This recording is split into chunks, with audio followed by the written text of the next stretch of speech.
Good morning, it's 8:50 a.m. Let's get into some extremely intense ideas. Okay, so I did the research on this because my best friend's Sailor, and I'm gonna tag her in this because I couldn't do a video response.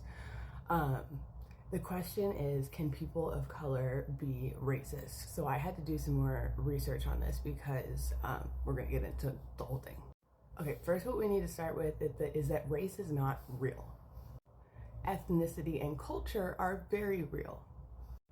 But genetically, race is not real.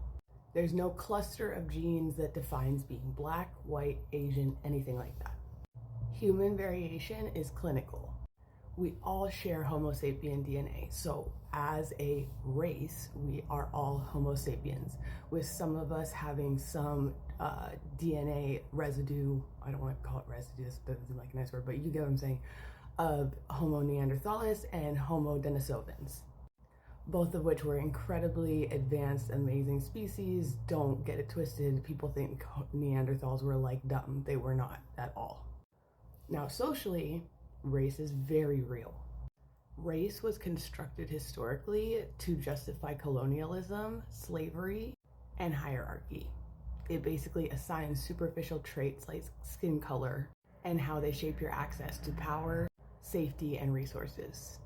So racism goes deeper than just like a hate and slurs towards people, or just like a dislike of a certain skin tone of people. It's about the systems that advantage or disadvantage certain types of people. And see, certain types isn't even the right word because we're all the same. But when it comes to the social racism, you understand. So if a person, even a person of color, has been socialized in an environment that rewards proximity to whiteness or penalizes solidarity with other marginalized groups, this can be considered racism. It's also sometimes called horizontal hostility or internalized oppression. This is when a person of color or a marginalized person adopts the logic of the dominant group to gain safety, status, or power. Or belonging, because status and power are the same thing. So as I commented on Sailor's post, of the person that comes to mind when I think about this idea is Candace Owens, who is often cited as upholding these ideas of whiteness and perpetuating an anti-black narrative. Racism is about the impact, not just your identity or your intention. We can also look at it the other way, that she's simply exercising independent thought or challenging groupthink that she doesn't agree with. But the real question is, does her platform reinforce or dismantle the hierarchy of racism?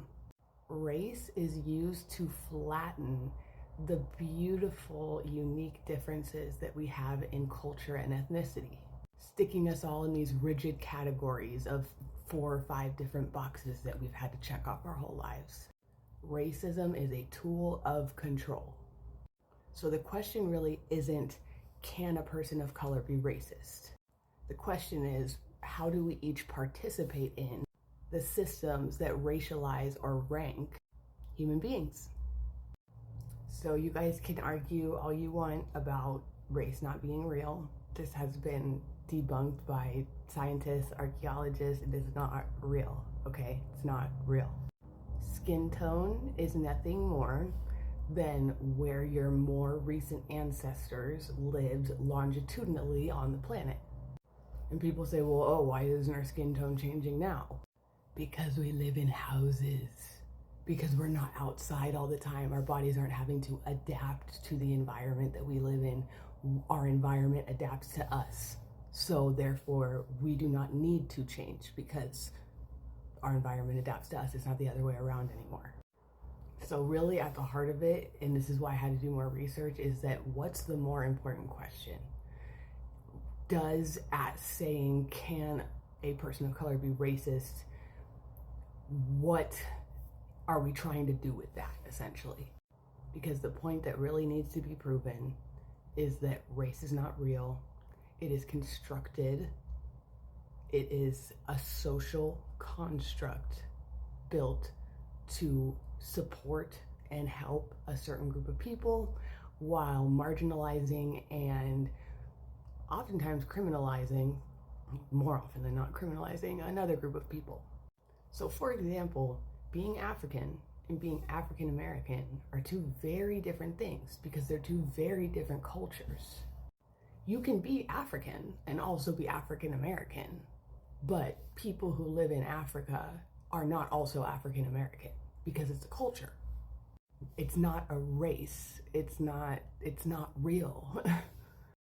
So I hope that helps. I hope this was respectful and not triggering in any way. This is just these are just the facts that race is not a real thing. Are the experiences that Black people in America and other marginalized groups in America have had real? Yes. And they should not be invalidated whatsoever. But the point is that people need to wake up and realize that we are all of the group Homo sapien. You are a Homo sapien. That is what we are. We don't call, fucking toucans. One is one color of a toucan and the other is the other color of a toucan, or whatever fucking bird, doesn't matter. Different types of birds. They're toucans, right? Because that's the kind of bird that they are. Doesn't matter what fucking color they come out. Like, animals can come out all kinds of different colors. So why is it different for us? Because it's not. So, good morning. Hope that wasn't too much. Love you guys. Love you, Sailor.